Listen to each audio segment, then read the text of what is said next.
I didn't see these kind of pauses on the other on the other ones. Is there some editing that goes on? No, that's just, I probably no. Sorry, I'm making work for you by saying this. We're keeping this in just to piss you off. Okay.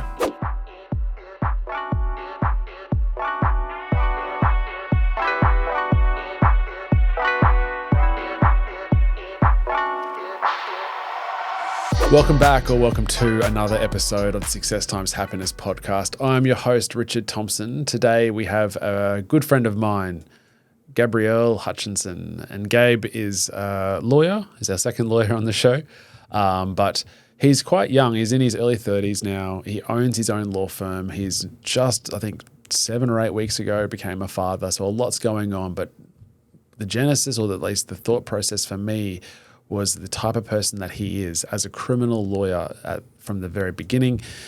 Really looking forward to picking his brain about why it was important for him to specialize in that area, and just talk about life and business and everything success times happiness. So I guess let's get into it. This is Gabe Hutchinson.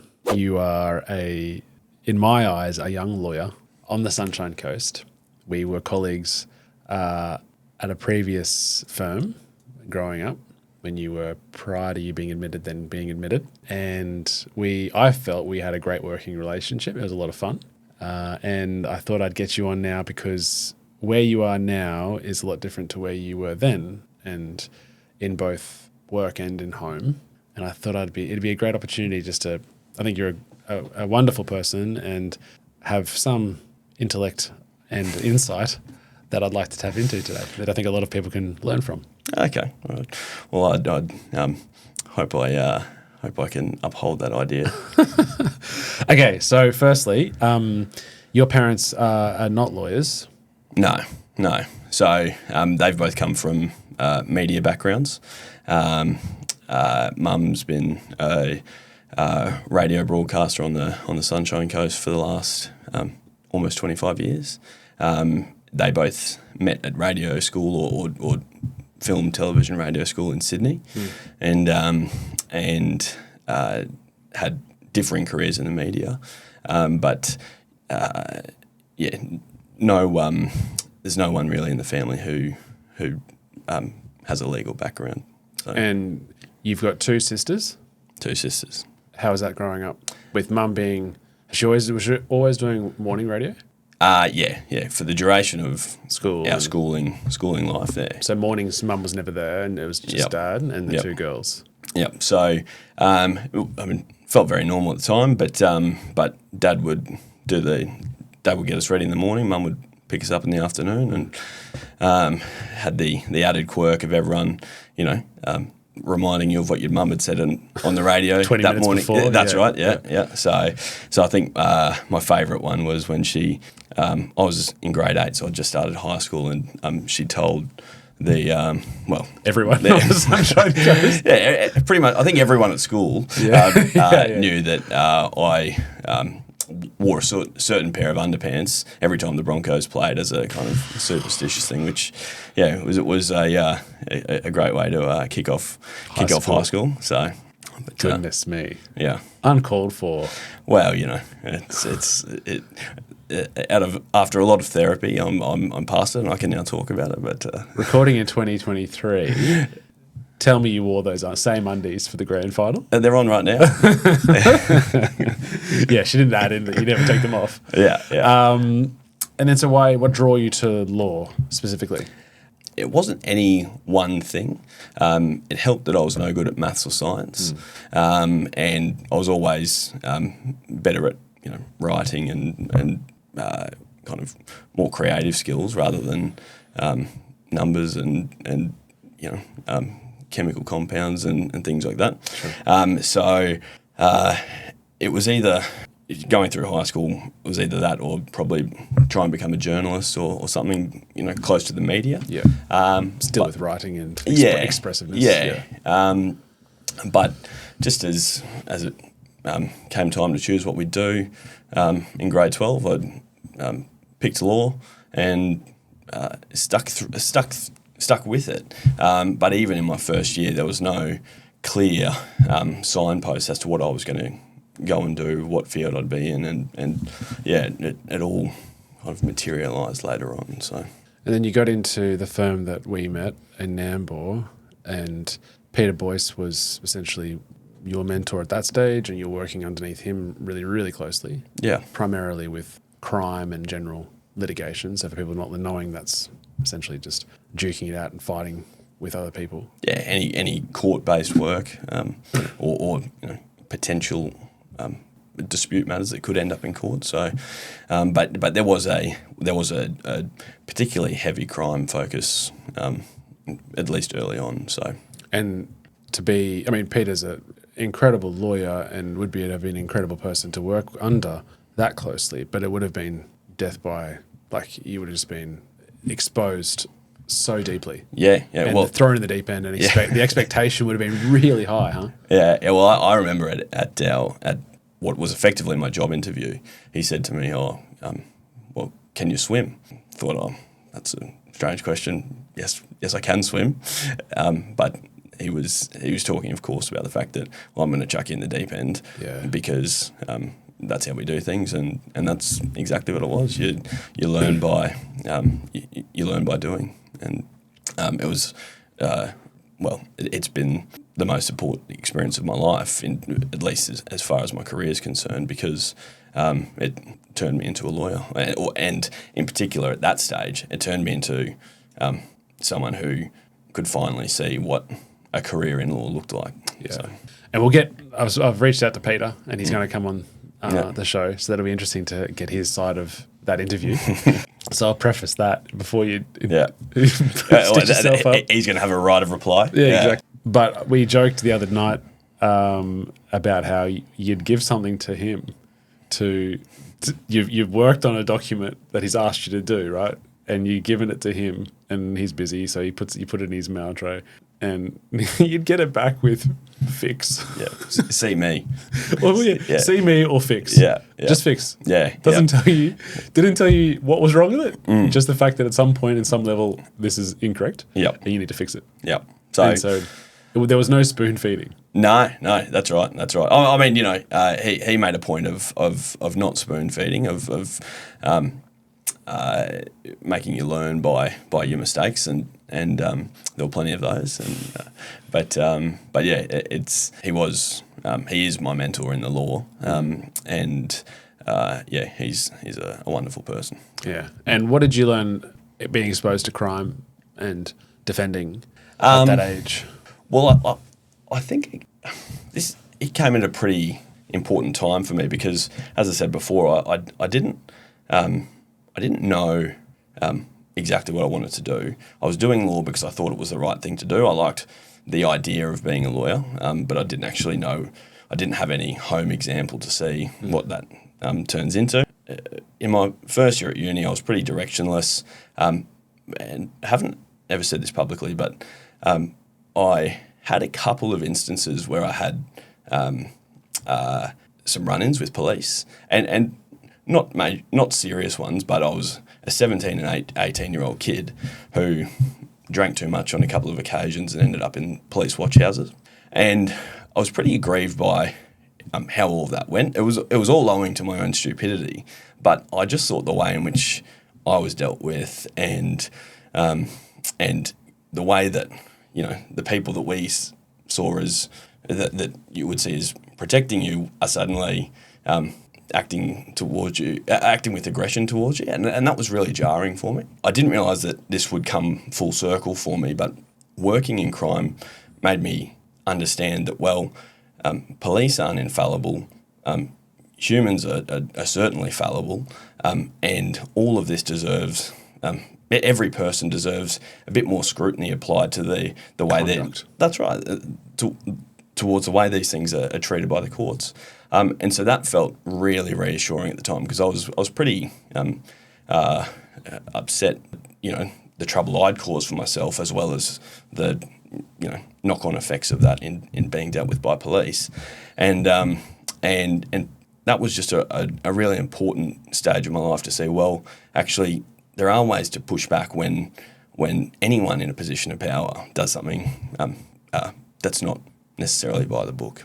Not just. So, and that's not me saying that, you know, I was some great victim of injustice, but I was, well, to go into detail, I was at one point in the Surfers Paradise watch house, and I had handcuffs behind my back and was having capsicum spray put into my eyes, and it was all just to kind of get back at me for causing a bit of shit for them on Cavill Avenue.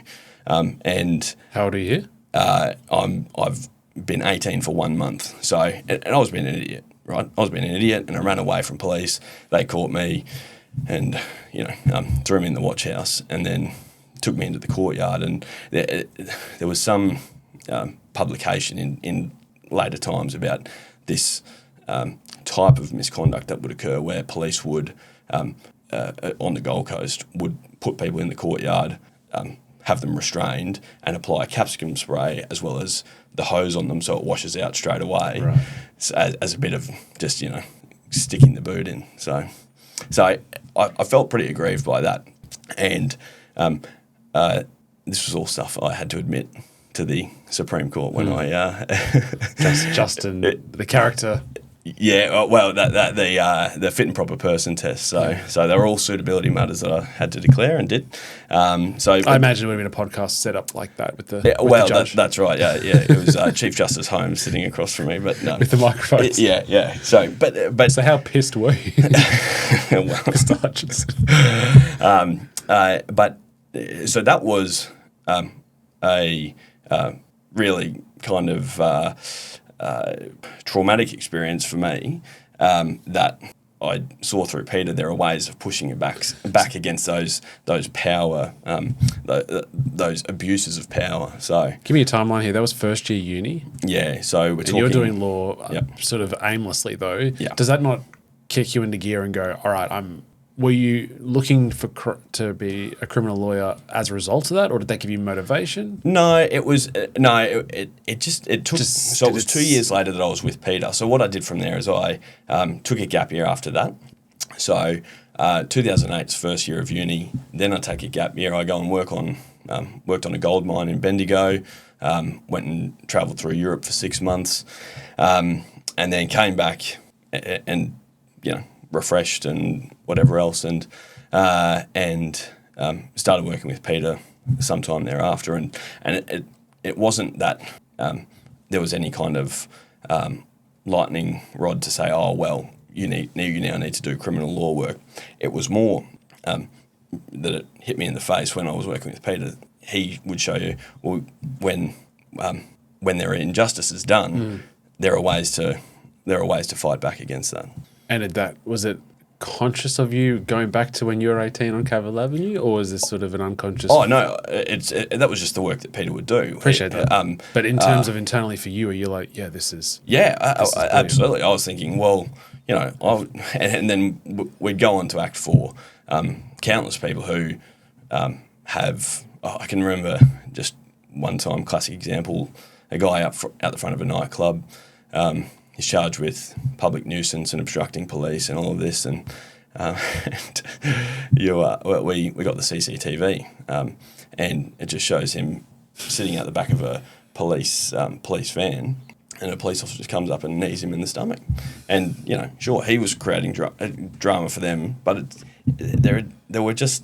I just saw stacking up these countless examples of abuses of power, and not just in crime either, but that was something that really appealed to me, that the law was, the practice of law was a vehicle to push back against those powerful forces that you know, want to tread on the little guy. I think the general view of the public is, without knowing, I guess, is that where your view of the police prior to that incident is that they are holier than thou, and they are the upholders of the law, and they can do no wrong. Yep. And the idea, I think, unless you've experienced it yourself or seen evidence to the contrary, you'd almost have a dig at the defence counsel to go, well, why are you attacking the police? They do all this amazing work, and it's like, yeah, but you're pushing That's right. It's such an integral part of the whole system. And they do. And they do exceptional work. They do really important work. And we are indebted to them for that.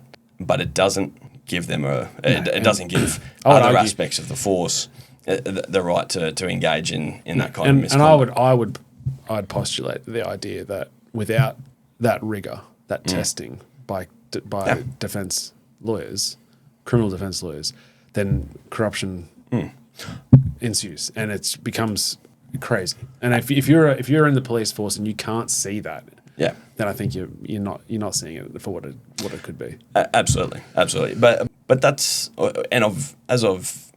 as my practice has developed, I've gone on to understand. Well, that's not something that's unique to the world of crime and criminal defence, and my practice, particularly since becoming admitted and then starting my own firm, I have moved away from criminal defence work to a large degree. There's still the old mates of mates, your dad's uncle, but now into a more kind of litigation, commercial and property litigation type practice. I'm acting for homeowners who are suffering at the hands of builders or contractors who just have, all the power in that situation. Yep. Yeah. It's the same play, right? It's representing. Yep. Acting for builders against the QBCC, who actually, in fact, that's pretty analogous to everyday people in the police.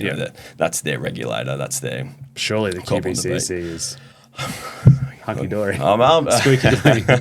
Look, it's a government agency, so they're all they're all subject to the fallibility that we spoke about, where they're just humans inside there. People make mistakes. People gloss over things. Things aren't properly investigated or inspected or whatever else. And again, doing good work a lot of the time, but that doesn't justify doing bad work. So, to cut a long story short, that's kind of been the growth of my practice, to go from pushing against the kind of street-based injustices into more of a civil and commercial litigation type of work. So, I appreciate you sharing your incident in Cavill. Yeah, I'll share a story that I didn't admit at the fit and proper test or the character in the Supreme Court. So hopefully this isn't needing to be used. You might be like, we might have to cut it out. Oh yeah. I was 16. Yeah. And a friend of mine who was Japanese at school was going back home over Christmas. And he's like, do you want me to get you anything? He'd gotten me like electronics cheaper over there than, And he brings out this BB gun, registered like catalogue. And I was like, grab one of those. It was just a replica pistol. Shoots little pellets, right? Little like backyard thing. But a replica. Brings it back. Sweet. Paid him money. Brought it home. Fired around. Great. At that stage, obviously, it was before we got licenses, so I had to get the bus in. And friends of mine were going, we'll go to the pool hall in the middle of the Brisbane CBD, right? The dodgiest place. Yeah. But our hangout at that point. So I'm like, I'll just bring the gun with me in my bag. Yeah? Show my mates. So we get into the pool hall. I pull out the pistol. Looks like a real thing. It's dark. It's a hall with like a dozen pool tables, right? I pull out the gun, show everyone around, put it back in my bag, put it underneath. We keep playing. Within 3 minutes, I reckon, there was about 8 policemen. 5 of them were undercover. We're all hands on the table. They're like shouting, going, "Where is it? Where is it?" And I'm like, "It's in the bag." And so then I get cuffed, taken to the little watch house bit in the middle of Queen Street, and I'm like shitting myself. I haven't had a detention at school before. They call mum, and like that's worse than anything else. Yeah. Anyway, so they destroyed it, gave me a warning. Yeah. So nothing reportable, nothing. Yeah. So I didn't have to. So we won't have to edit that out, because I think we're okay, unless you've had some kind of record of it. Yeah. So. But anyway, so that was mine. But anyway, so you become admitted at age 25. Yeah. The way that works, you're on your Ps or your restricted license for 2 years. You're then 27. You're still working under Peter. Yep. You have at that stage, you tell me that you're in this decision mode of, well, I want what was inside of you that sort of said, I want to own or not be an owner of a firm, whether it's the current that I'm in or something else or somewhere else, or I create my own. Why wasn't it, I'll just be an employed solicitor. I don't need to be a owner for now. Well, I don't want to harp on about him too much, but Peter was, as a mentor, was just always pushing you towards the next challenge, whether he knew it or not, or whether it was just his organic understanding of how your career should be progressing. So that went from, oh, well, you're a law clerk, become a lawyer, you start doing trials, you do this, you do that, and then really he was just the kind of person that would will me towards thinking about business ownership in whatever form that might be, and with his help, I'd kept on pushing forward an idea that I'd start my own practice and work out of Maroochydore and do that pretty much as soon as I was able to run my own show, which is that 2 years after you're admitted, and that's what I did. So it was that kind of just inherent expectation that, oh well, that's what you do. You'll now run a business in some form or another. Because he became partner very early, as soon as he could, essentially as well.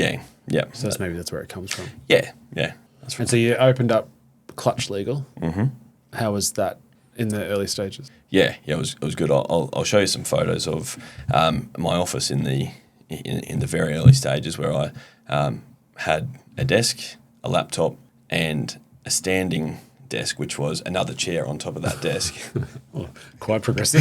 Yeah, well, that's right. It was before they were really more present on the market. But, sure. But no, it was it was me and a laptop in a room, and it was exciting and scary. And we, my now wife and I, moved back in with her parents, and so we were. Not quite sure how the bills were going to get paid, but it was just one of those things that you start doing something, you put your name out there, and I think it's particularly true of the Sunshine Coast, but people just kind of jumped out and started sending work my way, wanted to get to know me as a new practice owner on the coast, so it just all was working out, and then COVID came along, and I was thinking, I might have to go and get my job back. Cool. This is good. Yeah. But the COVID experience for lawyers actually was it created more work. So. How so? Not. I wouldn't say directly, but that the talk in the industry was, well, I've still got lots and lots of work coming in. People are more probably doing more than they've ever done, because they've in terms of whether that was litigation or deals or whatever was going on. There was just this continuing momentum that, and on top of that, businesses were seeking advice about the ways that public health orders applied to them, or sure. Acted for a few people who were in breach of public health orders by doing various things. Mm-hmm. But yeah, it definitely, I think the evidence shows that initially, along with all the stimulus to the economy and whatnot, yep. there was a lot of legal work being done. And you're no longer in the same premises. No. You moved to different premises now. Yep. Grown the team. Yep. You got a different desk, presumably? Yeah, well, I think it's a Frankenstein of a number of different desks from the old place. So the chair's still not on. The chair's still on top. That's so what's the team? Yeah. You got a team of 7 or 8? 7 or 8. 7 or 8. My wife's a volunteer, so we include her as the 8th. But it's very lovely Italian.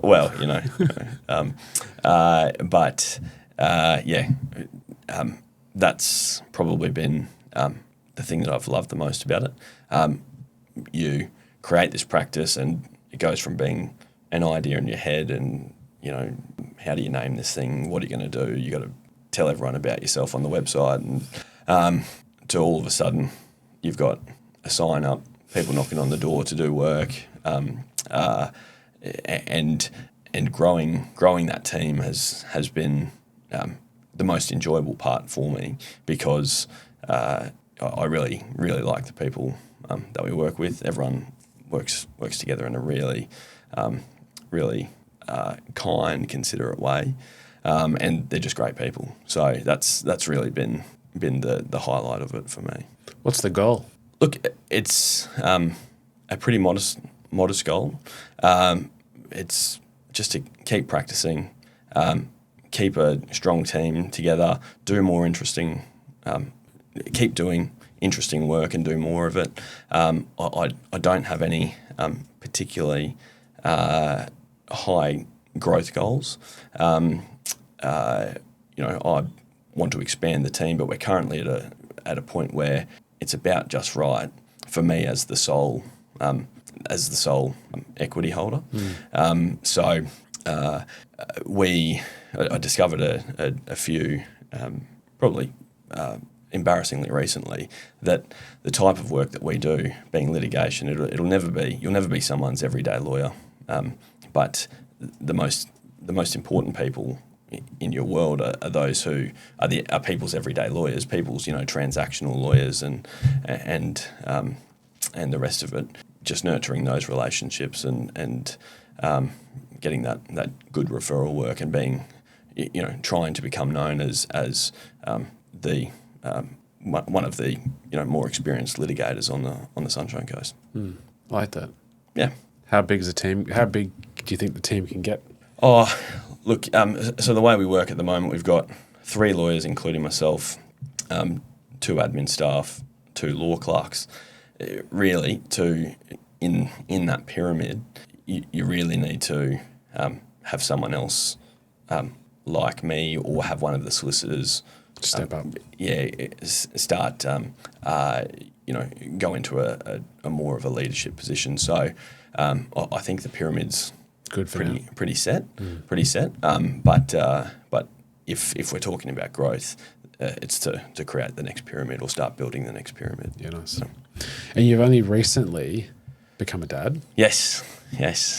Talk to me about that experience. So Rocco John was born 9 weeks ago, and it's just been. Everyone says to you beforehand, well, you're not ready for it. No matter what, you're not ready. You might think you're ready, but you're not ready, and that is true. That is true. But I think what you're really not ready for is that you could be so bursting with love for something that didn't exist for you, tangibly until 10 weeks ago. And he's just this will serve as a point in time at which things were really great, and I'll walk out of these doors and it's going to be bedlam back at home. But he is just the sweetest little boy. He's super smiley, only cries to get fed, which is the same as everyone else in that house. And there's nothing quite like when they wake in the morning and you're just talking to them, and you just start to see them smiling, and they're finding more and more of a voice. And that's where we're at the moment. Yeah. And I'm just loving it. That's so good. Yeah. So in practice, or even prior to practice and working with Peter, what do you think in your life at that space, in that time frame, was your most vulnerable moment? Well, there's a few examples. One's a funny one, which is where in the early months of me working there, I thought the entire time, because of Peter's just to the point demeanour, I thought I was just moments away from getting fired every day, because I'm clearly not doing the right thing. But we went to a compulsory conference for a litigation matter in Brisbane, and we picked the client up along the way, and he was travelling in the car, and I'm 20 years old, and I knew Peter had this big trial coming up, and I'd seen the file around the office. I could see it was occupying a lot of time, and I wanted to kind of show off my knowledge, and I said something like, the client for a completely separate matter is sitting in the front seat. And I said, "Oh, you've got that big so-and-so trial coming up, don't you, Peter?" And he goes, "Yep." And then the rest of the car ride was just silence. And then I didn't think any more of it. I thought, oh, that was a pretty blunt response. I thought was showing that I'm aware of what's going on. Yeah, what the temperature of the office is. And anyway, at the end of the day, he comes in, and I'll sanitize this for all audiences. And he said, "Have you ever heard?" I'm so nervous. I'm so nervous for you right now. Have you ever heard of client confidentiality? He just pokes that around. And I go, what? And he goes, mentioning that matter in the car in front of another client. Bloody hell. It's the wrong client. Well, no, it was just that another client knew of the existence of another client. I mean, it was, I think if anything, it was just an important lesson. But he was always just completely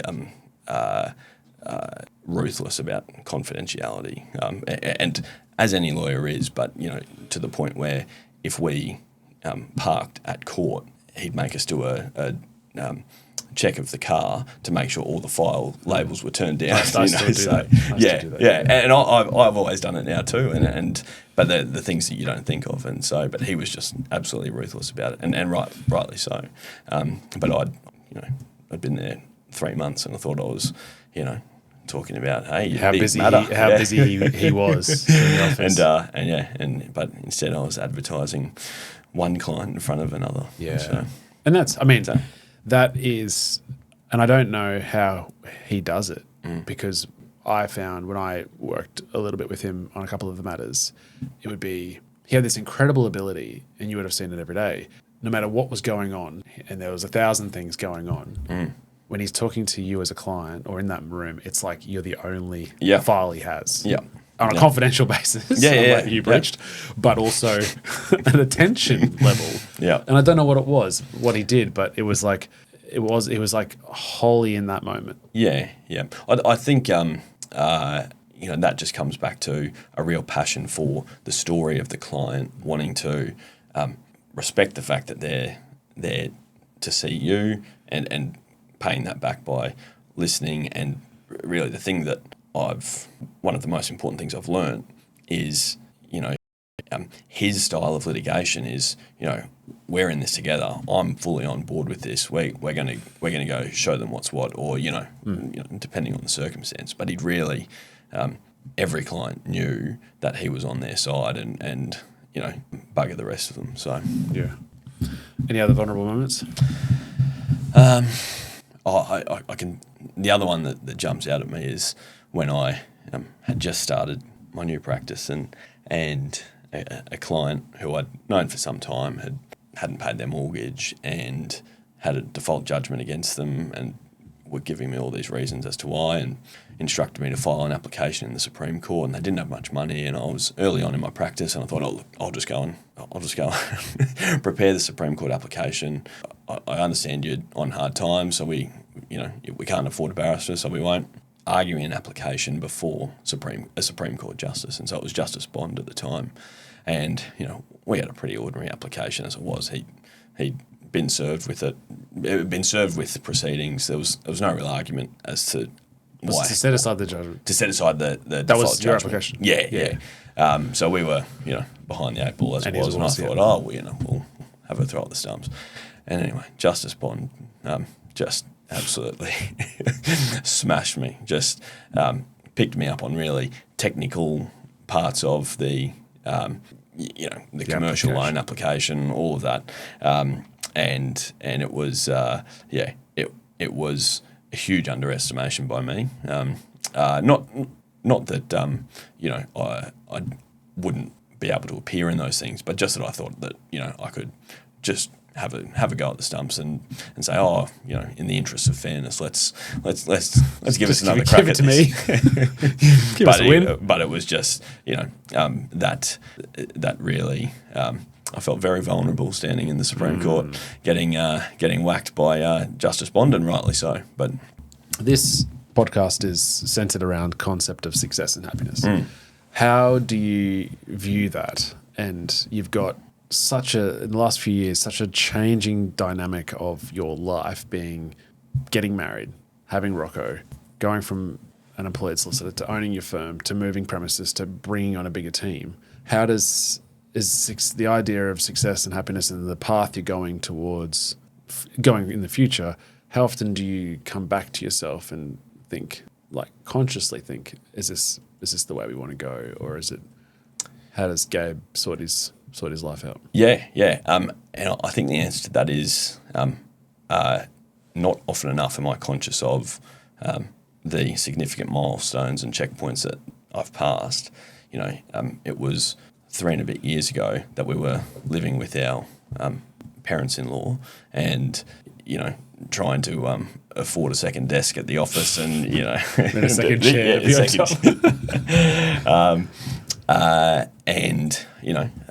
Just in that time we've,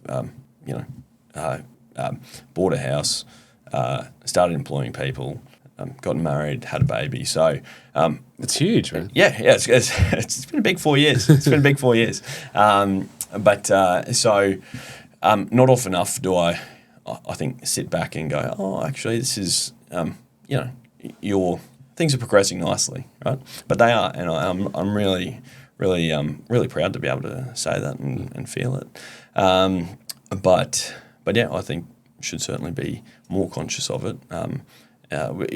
Humble but conscious. So, and then when you look into the future, if you've done all that in 4 years, do you postulate what's happening in 5 years' time? Or? Well, I suspect should we be lucky enough, there'll probably be some more kids around. Mm-hmm. I want to keep my practice going. I want to keep my practice growing, and keep doing good, interesting work, the kind of work that, you have people sat across from you wanting you to take up the fight for them.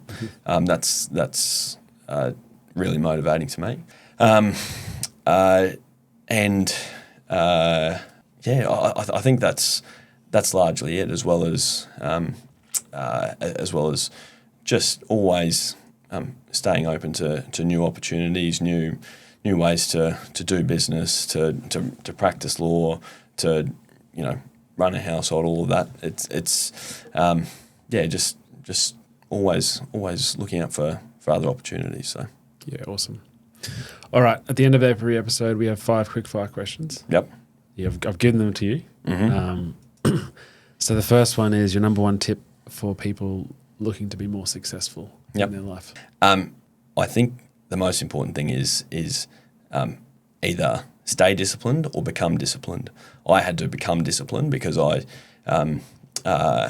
would probably, my academic record would show to you that I wasn't disciplined. But I've learnt to exercise discipline, and it's how do you do that for you? Well, it's just about having just unbreakable rules that you'll be out of the house by. For me, it's 8 o'clock. Always be there when possible. Last to leave the office. That's important for you. As the leader of that practice, and just return every call, return every email, whether it's that day or the next day. Just stay disciplined on that front, because otherwise things can get sloppy, and things can get sloppy for me. So I just have to exercise that discipline. Are there any other areas, any other rules that you have that you sort of promise to yourself that you don't break? Well, I mean, only rules within the confines of legal practice. Sure. The way that we'll ensure that we explain costs to clients, in a more than just a superficial way. Yeah. But yeah, that's it's about being in the office, except when you're working out of the office, and just never letting up from that. Have you had a chance to consider how you will be a father or parent? How will you parent whilst working in a relatively demanding time-consuming work? Look, what I have realised is that where in the past I've had pockets of time that I could be relatively careless with, that's already gone. So it's already gone because 9 weeks in, before I've left the house, I need to make sure my wife's done everything that she needs to do whilst not holding a baby. So from that kind of 6:30 till 7:30 time, I'm making sure that she's got everything she needs to be in order, and then only then can I leave the house and be ready to come back in time to start the evening session. And I realise that even now that's still pretty mild. It's just going to become more and more difficult to do that, to manage those pockets of time, because you need to use every minute that you can for work when it's work time, and outside of that, family time when it's family time. So it's something I'm going to have to learn, but that probably reinforces the need for discipline. Yeah. And I think when you can get that balance right, full thing. And I actually remember when Teddy, your son would have been so young at this point, but I remember you saying that you were getting up early to train, then doing bits of work, and then you just had an hour or so before you'd leave for work where that was just your time with your boys. Yeah. And that's always stuck in my head that's something that you've got to do, because as a mid-20s kid who had no thought of having kids anytime soon, I was like, oh, you hang out with your kids? What do they do? He won't even remember you. He won't even remember. Rocco doesn't know what's going on. No, exactly right. I remember being in a comedy show once where I was like, why would I take my child to Disneyland when he's 2? Yeah. Because he won't remember it. And it's like, what are you meant to do? Lock him up under the stairs? Right. Yeah, do you remember yesterday? Yeah, no, shut up. Sell them. Yeah. Until I can have some sort of memory. Yeah. No, it's really important, obviously. And I think also where I got to was like, you'll never get that hour back. They're only 10 weeks old once. Yeah. And they say it goes really fast, right? But I guess it's all relative. But that piece on, they'll never be under 12 weeks ever again. Yeah. And you have that hour, and that can be as special or as mundane or as you want it to be. But I think even just 5 minutes, with the child without any interruption. Yeah. You just go to their level. If Rocco is so fascinated by some Velcro tab on something, you become that. You become that fascinated, and it's just the best. That's right. And if someone saw me reading a book the way I read a book to him in public, just to myself, I'd think that person's a lunatic. But there's just something really really lovely about reading a book like you're hosting Play School. Yes, 100%. And do that forever. Yeah. Do that forever. Okay, second question is number one tip for someone to look for more happiness in their life. Yep. Look, I think it's easy to be cliched for this question, but I'm just really a huge supporter of the idea of live and let live. I know that sounds so basic, but people increasingly don't let others live, or are so worried about what others are doing, or putting constraints or some kind of judgment on that. The key to happiness for me is running your own race, not worrying about what others are doing, and just making sure you're doing everything for yourself to be happy, as opposed to worrying. Yeah, worrying, being critical, and our interactions are increasingly geared towards analysing what other people do, and whether that's talking about social media or media websites generally. We're being more and more trained to look at that kind of stuff, and it's ruining our happiness. And I myself, I'm the worst at it, but I've just had to start deleting my social media apps, because I've realised that it doesn't make you happy. It just answers your curiosity, and doesn't get you any further. So that's what I'm trying to work on a lot now. Yeah. Blocking news websites, getting rid of social media apps, and living and letting live. Just staying in your lane. Yeah. Staying in your lane and just enjoying that. Yeah. And I think, I don't know, and certainly becoming a parent is a real wake up to that. Yeah. To go, oh, right, none of that. Right. Yeah. And what matters is what I do. Yeah. And what we do as a family. Absolutely. Yeah. Your number one book, gifted or suggested to read? I love. Have you read Shoe Dog by Phil Knight? Phil Knight, yep. Yeah. I just absolutely love that. There's the passage at the end where he starts talking about, the business owners and the entrepreneurs, and just it's not the. He's the owner of Nike. Yeah. He says the people that really care about this, they're not doing it for the profits. The profits are an objective, but what we're doing it for the thrill of going on that journey of building a team and pursuing a goal, and I just absolutely love it. Yeah, I read that last portion of that book just with joy gushing out, because it was so good. Awesome. Appreciate that. I have it upstairs. Yeah. And you can go back and read that last few pages, because so much of it's about the history of, like, the really early history of Nike, and I just pick it up all the time and just read that last part again, because it just reminds you. So good. The journey's so good. Most influential person in your life? Mum and dad, undoubtedly. Even with the Bronco undie story? Yeah, that's.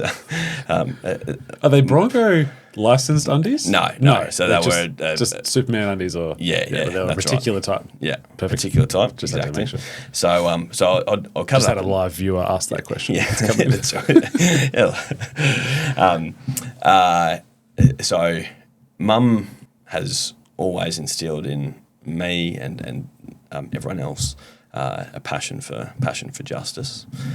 She's always been really alert to human rights issues, political issues of all types, and so through school we were always really geared towards focusing on that kind of stuff. So Mum in that respect. Dad is just anyone asks.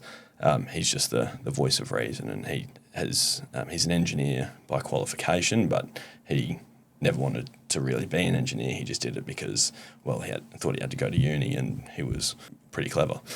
So once he got out of uni, he went to radio school and met Mum, and that was the rest of it. But he's just, if you ever feel particularly incensed about something, he'll make you realise it. Well, why you're not seeing it from all angles, and why and not in a contrarian way, but in a, well, take a step back, take a deep breath. This is how everyone sees the world, or this is how this person sees the world, and is that because he's grown up as a sparring partner to your mum's?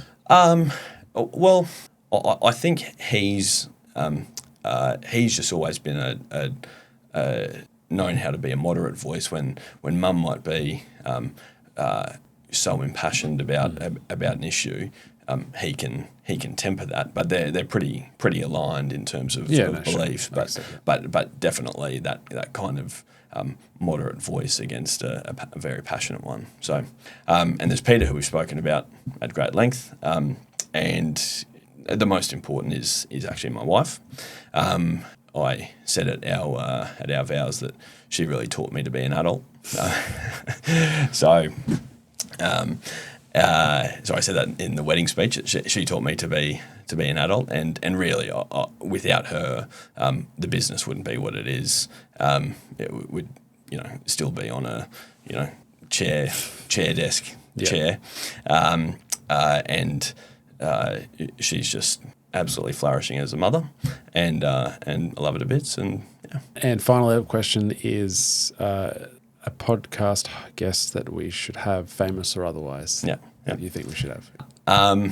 So I've thought about this one for a while. I really love, and I think it's a real potential get for you, Mark Boris. So he does the Mentor podcast and a Straight Talk podcast. And so his background is he was Wizard Home Loans in business with Kerry Packer, and they sold that for $500 million.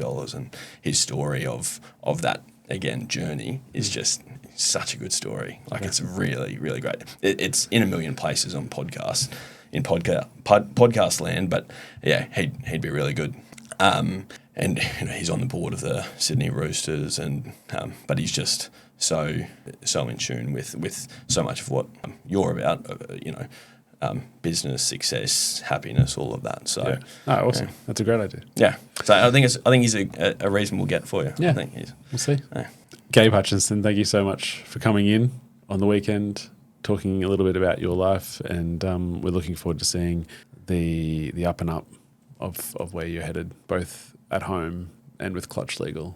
Absolutely. It's been great. Thanks so much. Cheers. That was Gabe Hutchinson. Thank you so much for his time. It was amazing to be able to sit down and talk to him about all things parenting, becoming a husband, becoming an owner of a law firm. If you really enjoyed that, please share it with anyone you think would enjoy it as well.